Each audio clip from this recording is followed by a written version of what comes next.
Welcome to the Inclusive Growth Show with Toby Mildon. Future-proofing your business by creating a diverse workplace.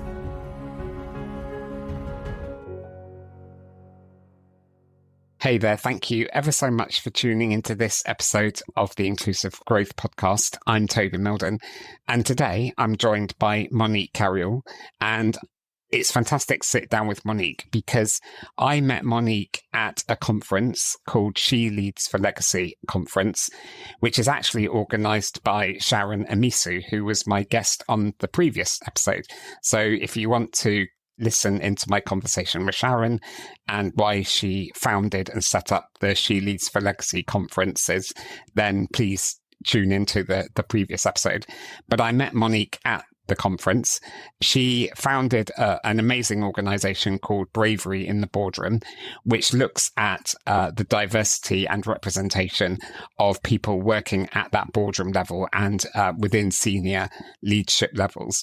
And Monique has got a great background herself in terms of leadership and can really walk the talk when it comes to acting as an inclusive senior leader within organizations. So it's really good to catch up with Monique. We're going to be talking about why she founded Bravery in the Boardroom. We're going to be talking about the importance of diversity and representation at senior levels of an organization and some really practical things that you can do to address the diversity of people within your leadership pipeline as well. So Monique, it's lovely to see you. Thanks for joining us today. You're most welcome, and thank you for the invitation, Toby. So I gave a bit of a brief overview there, but could you just give us a bit more of an introduction as to who you are, your background, what you do, that kind of thing? For sure. Thank you. I feel, my gosh, I've got a hard act to follow with what you said there. So I am a leadership coach and consultant. And as you said, I founded the Bravery in the Boardroom movement, which we'll talk about a little bit more in the moment. My focus is on leadership and talent development, and particularly working with mid to senior level leaders in very busy, complex, challenging environments. So I say when the fire is really hot, how do we really support and encourage our leaders to lead bravely? And it stems from my previous career. So I had a 20-year career in the NHS.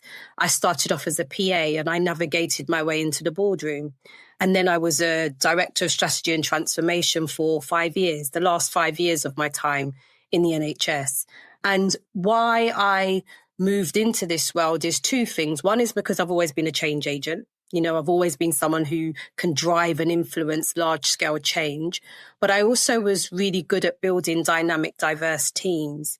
And when I got into the boardroom, I was the youngest director at the time. I was the only Black director at the time. I'm a mum of 3. I'm not the average person you'd see in a public sector boardroom. But I was able to thrive there. I had equity of voice. I worked really well. But that isn't because of me. That's because of some of the dynamics that were surrounding me. And it really is about what fueled me to step into this space, sharing what I know, sharing how I did it, but most importantly, working with organizations about how they can actually develop more diverse, inclusive boardrooms successfully. Amazing. So when you founded Bravery in the Boardroom, what were some of the specific challenges that you were seeking to address? It's a great question. The vision for Bravery in the Boardroom wasn't quite what it is now. But what I did know was I was fed up of all the talk. So part of our strapline is turning the dial now. And me and my co-founders, what we were saying was there's so much going on. There's so much conversation, but what actually is cutting through this and turning the dial now? What really is the game? What are the game changers in not only seeing more representation at boardroom level, but seeing it sustained, seeing senior talent go into the boardroom and stay there? And where's the opportunity to have the brave conversation that galvanizes real action? We couldn't see this anywhere.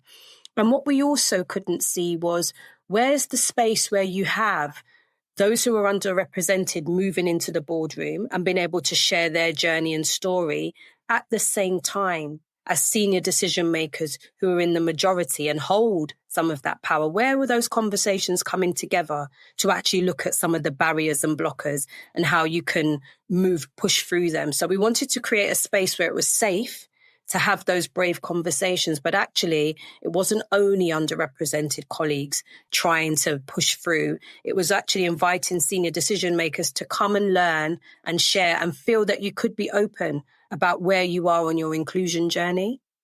So why do you believe that it's really important that we have inclusive representation at boardroom level in organizations today, and why it's essential for them? Yeah, I mean, well, first and foremost, in this country, in the UK, the working age population is more diverse than ever before, you know. And if we look at the latest census figures, we see how high diversity is, and particularly in certain parts of the country.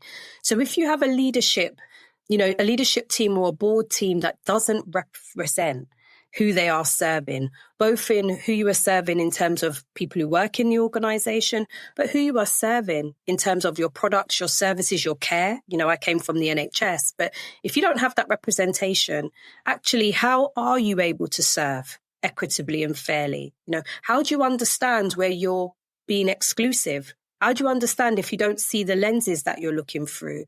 So having that diversity of thought, voice, understanding, lived experience and expertise, you know, at the most senior level, I think is crucial. And it's not just about by sight. It's also about, if you have diversity at senior level, that the people who are underrepresented have equity of voice. Okay. And I think when I shared with you there about when I got into the boardroom, I did have equity of voice. That, to me, is what underpins true representation. I may be different. I may have not been what people expected to be in the boardroom, but I had the technical ability to do my job. And my chief exec did ensure that I had equity of voice, and I was, you know, a fully paid up member of the executive team. I wasn't there as a token. Absolutely. And as you were speaking, I was thinking that, because obviously you've got a background in the NHS and healthcare, and I've interviewed people on this podcast who work in the NHS, and they've said that it's really important that we have representation within the health service, because anybody can walk through hospital doors. Everybody, the NHS is a universal public service, so everybody and anybody needs access to healthcare. And I remember having a conversation with Sharon, who I interviewed on the previous episode, who both you and I know offline. This is an offline conversation. And she was sharing with me about the inequality that Black women were receiving in maternity care. She was telling me about some research that there was an assumption by midwifery employees that Black women could handle more pain than white women, and then they were not receiving the same access to pain relief drugs, and therefore the number of incidents during childbirth was higher for Black women. And I just thought that was really eye-opening. I didn't realize that at the time. Yeah, and the inequalities are stark, you know, and I'm glad you made that point, because representation on its own is not going to help to address those health inequalities. But as I said, if we've got equity of voice, and if you've got representation across key decision-making spaces, so the boardroom is the obvious one, right? But I was a commissioner for 10 years in my NHS career, and actually holding the budget, holding contracts, you know, holding responsibility for how services were bought, you know, how they were procured. And actually, it was really important that I had partnership groups and boards where we had user and carers and local residents as part sitting at the table with us, you know, providers at the table with us. I may have held the ultimate decision, but it was really about having that co-production and co-creation and co-challenge. I'd add that in there, that co-challenge space where actually, as a commissioner, you check yourself. If you've got your local residents and users with you at the table, you really have to think about the decisions you're making and why you're making them. And as you say there, that example of whose voice isn't heard, you've got, you know, a group of people working together. You are more likely to be aware of who you are excluding when you've got that breadth of thought, thinking and experience, isn't it? Than if it's only us, the officials, if you like, who hold that decision, and we're looking through a very narrow lens. So I would just encourage people to think about, whilst we've been focusing on the boardroom, and we know why, because that's where there is a collective amount of power. Actually, it is good practice to think about that at every step of what you have autonomy over. Whose lens are we looking through? How could we open up the decision making here and increase the diversity around the table? Yeah, absolutely. So what are some of the common mistakes that you see organizations make when they're trying to achieve greater diversity at that board level and the senior leadership level? Panic, so working with recruitment agencies, just give us a diverse shortlist, give us a diverse long list, give us a diverse shortlist. As long as it looks different almost, that's okay. And not always connecting up on actually, what is it we need? What are our gaps in terms of our thinking as well? In terms of how we work, what are our strengths as a group? Where does that play in to it? And if you are just bringing someone in and you parachute in that diversity, how inclusive and welcoming is the space and the team that you're bringing them into? So quite often, it's not from ill intention, not at all, but thinking about if you are going to be inviting someone in or you're looking to recruit, also being able to get some support and challenge about how inclusive are you in terms of how you're working, how you behave and how you lead, because usually it's about doing those two things hand in hand. Yeah, I can totally resonate with everything you've said. These are the conversations that I've had with my clients who are thinking about how they nurture their talent pipeline for senior leaders in the future. Now, as we were preparing to record this episode, you previously mentioned that inclusive recruitment panels are often seen as a game changer, but they often fall short as well. Can you just elaborate on why this approach isn't enough? Yeah, I think, first of all, I think it's an approach that's commonly taken because it's fairly straightforward. Okay, it's fairly straightforward. We can upskill colleagues, to be ready and available to step onto panels. We have candidates who are coming in. We know we're not diverse, but they're going to see someone here on the panel that may look like them, and that might put them at ease and help them to see that diversity.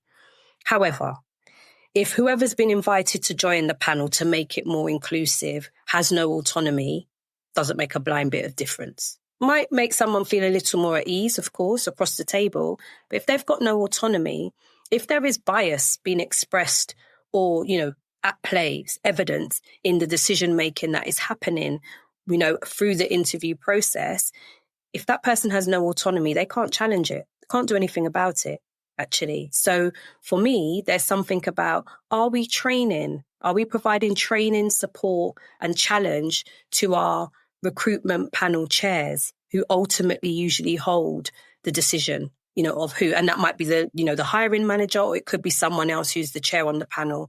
They're the ones who ultimately make the final decision. They are the ones who we need to be ensuring are aware and have got their bias radar on.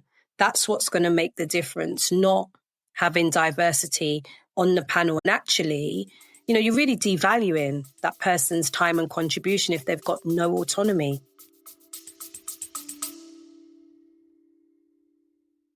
If you're enjoying this episode and looking to boost equity, inclusion and diversity in your organisation, Toby and his team are here to help you.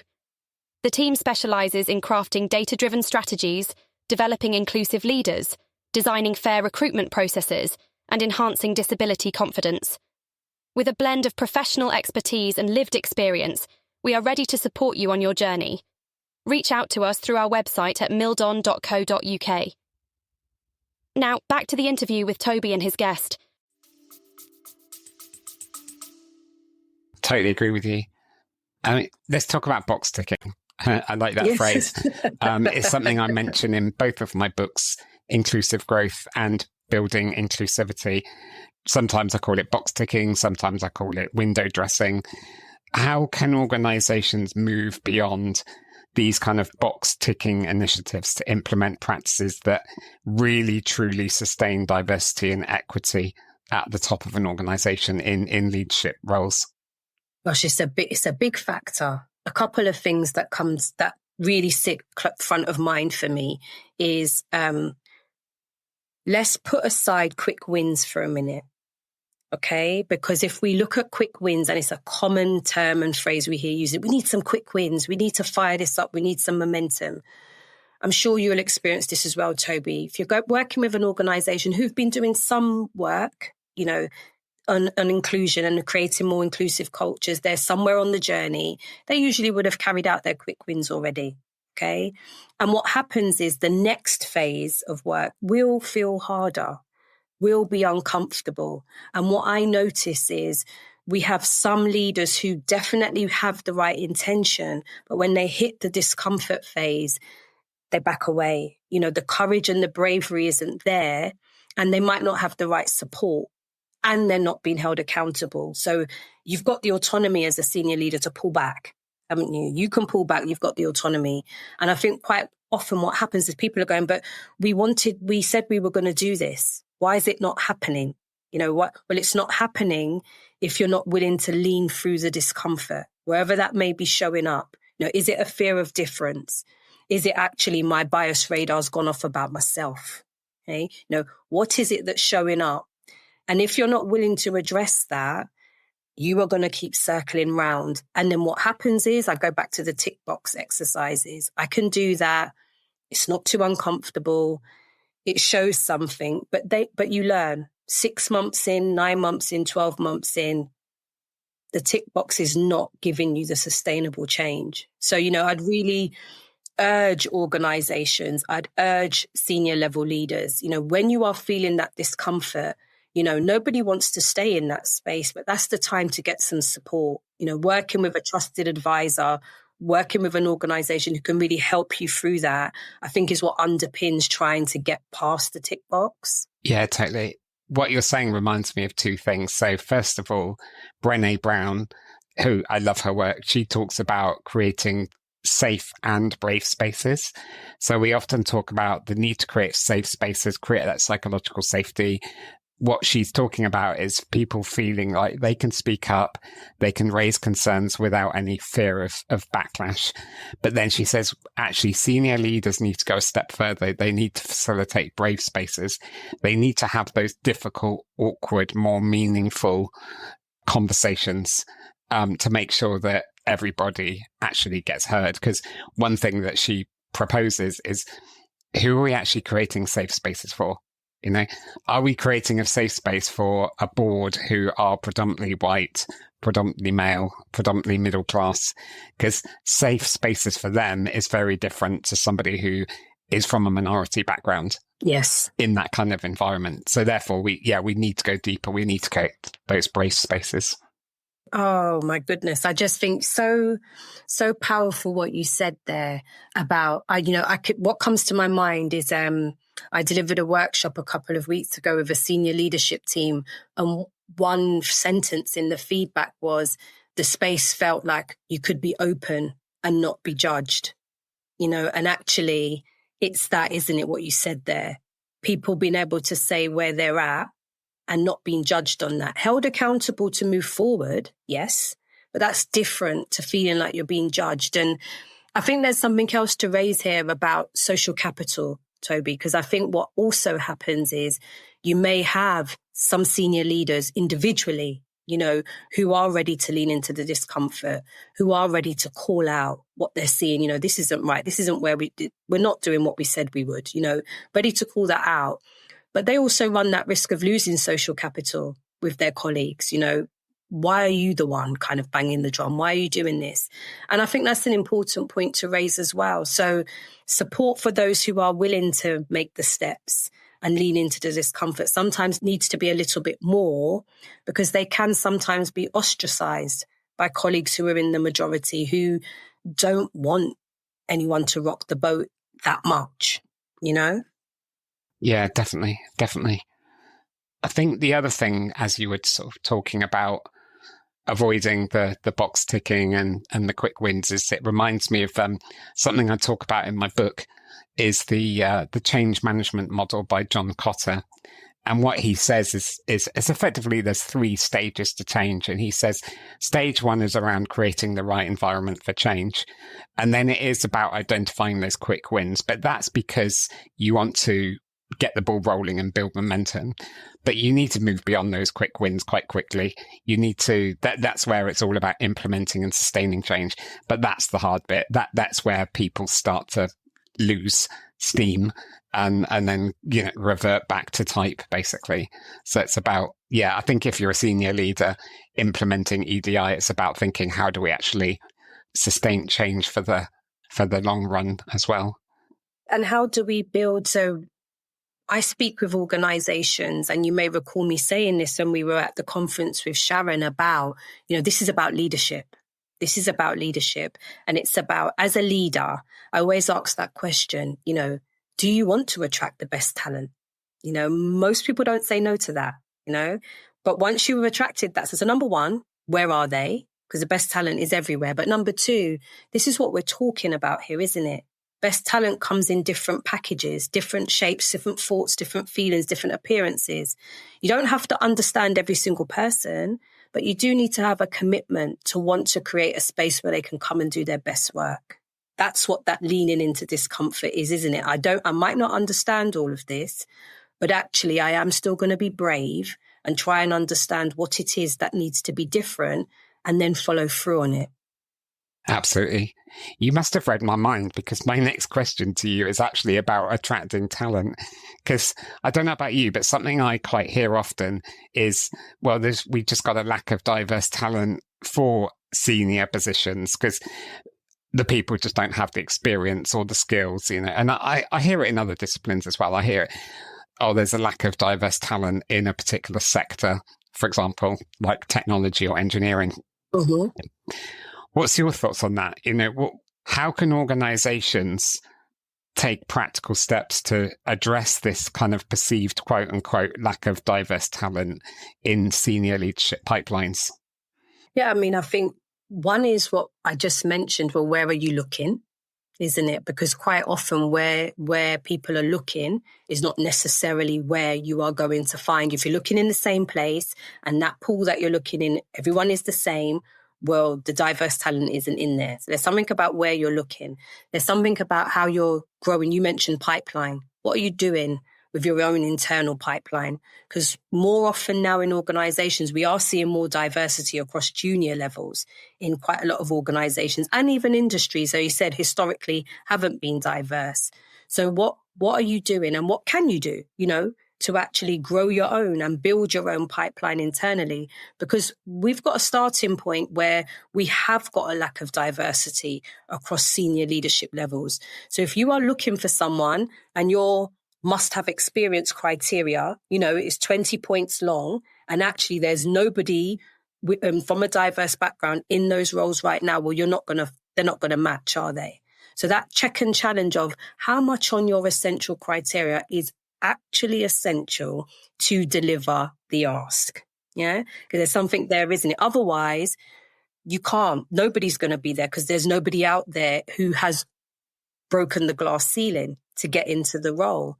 But also the point I made before about in some industries, like in the NHS, where you have seen an increase in diversity, unfortunately, you're also seeing an increase in the revolving door because the environments are not yet inclusive. Yeah, that's why it's important that we talk about diversity and inclusion. A mentor of mine says that diversity is a given, but inclusion is a choice. We live in a diverse country. There is diversity of talent out there, but it's like you have to create the environment in the organization where people feel included, that they belong, that they're respected for who they are, they're empowered to do their best work and ultimately want to progress in the organization. And they can put their head above the parapet. Yeah. Right? Because I think when you are stepping up into more senior roles, there is a whole thing about backing yourself, isn't there? You feeling brave enough to do it, but also feeling what you said there, safe. When you said safe and brave spaces, you feel safe enough to put your head above the parapet, and to kind of say, this is what I'm about. This is what I'm here to do. This is what I can do. And that's how I got my promotion into the boardroom. I got internally promoted, but actually I learned a lot on the job. I put my head above the parapet to gain further experience. And then I had to really pull myself up, to say, actually, you're not a board member now. So if you're going to go into that interview and that stakeholder panel, they need to be able to close their eyes and see me in the boardroom. So there was that something about me also really pulling up and role modeling that I could be a board level director, That's about your own self-development, isn't it? And your own personal responsibility and accountability. Yes. So everyone's got a responsibility, like the organization's got a responsibility to create a good environment, but then you as an individual have also got a responsibility to grow, develop, step up. Yeah. But also recognizing that sometimes it doesn't feel safe enough for people. Yeah. So it's and hence why I talk about the two sides of the coin. I think though, if we can move and look at and work on, so supporting organizations to commission programs of support that work with both sides of the coin, colleagues in the majority, leaders with hiring responsibility, working with them, and also working with colleagues who are underrepresented to, like you said, have that bravery to pull up and, self-develop and grow to be ready for promotion. Well, when you look at the Patrick Lencioni 5 dysfunctions of a team pyramid, the bottom 2 are so important because you've got right at the bottom, you need to create trust. Dysfunctional teams don't trust one another. They have that psychological safety, and then they start to, gossip and brush things under the carpet.